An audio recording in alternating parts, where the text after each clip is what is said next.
Hai anak-anakku sekalian, berjumpa lagi dengan Ibu ya.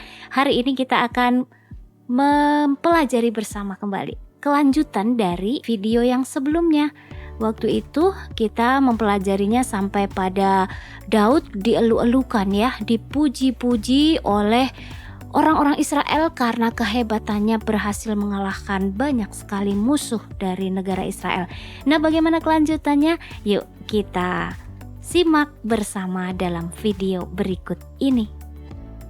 Ternyata kenyataan ini membuat Saul iri hati dan berniat mencelakai Daud.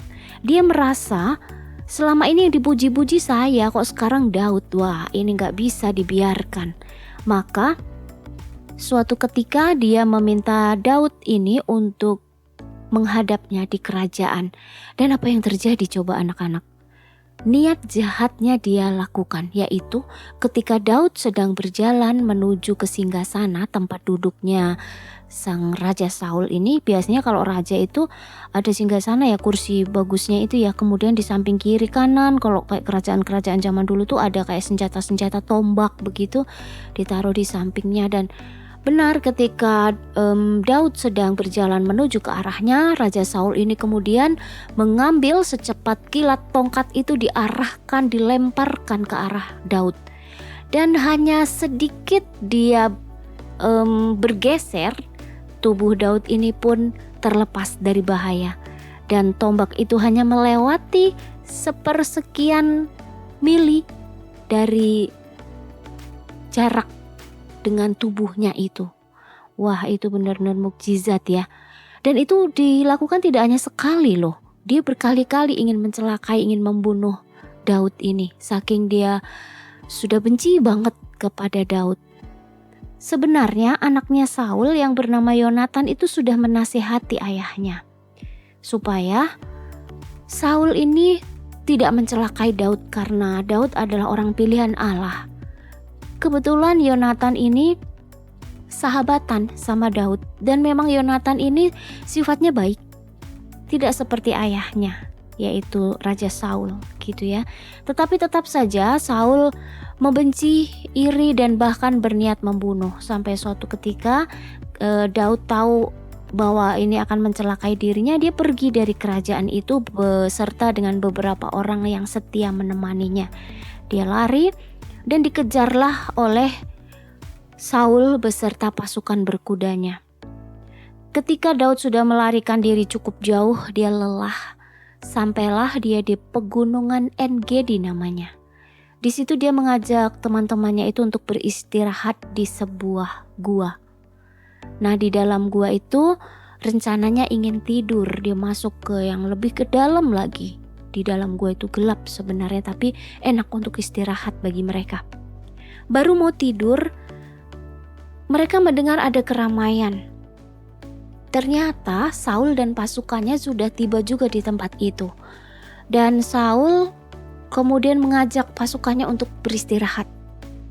Dia mengatakan, "Hei, lihatlah, di sana ada gua. Mari kita istirahat di sana.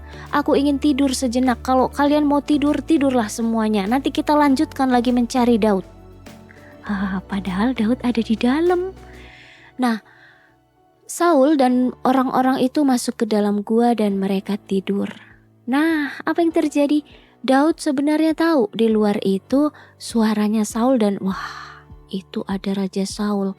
Lalu teman-temannya Daud itu berusaha untuk mempengaruhi Daud supaya ini kesempatan bagus Daud. Dia sedang tidur lelap beserta seluruh penjaganya, bunuh saja dia. Tapi apa yang terjadi? Apakah Daud itu kemudian melakukannya?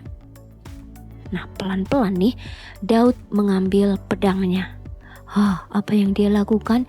Dia mengendap-endap pelan-pelan dia ke depan mulut gua. Di situ dia lihat semua tertidur pulas. Dan Daud pun mengayunkan pedangnya. Sekali tebas, yang dipotong adalah ujung jubah Raja Saul. Dia tidak membunuh Raja Saul? Ya, dia tidak membunuh, padahal kesempatan itu ada. tetapi dia hanya memotong sedikit ujung jubahnya.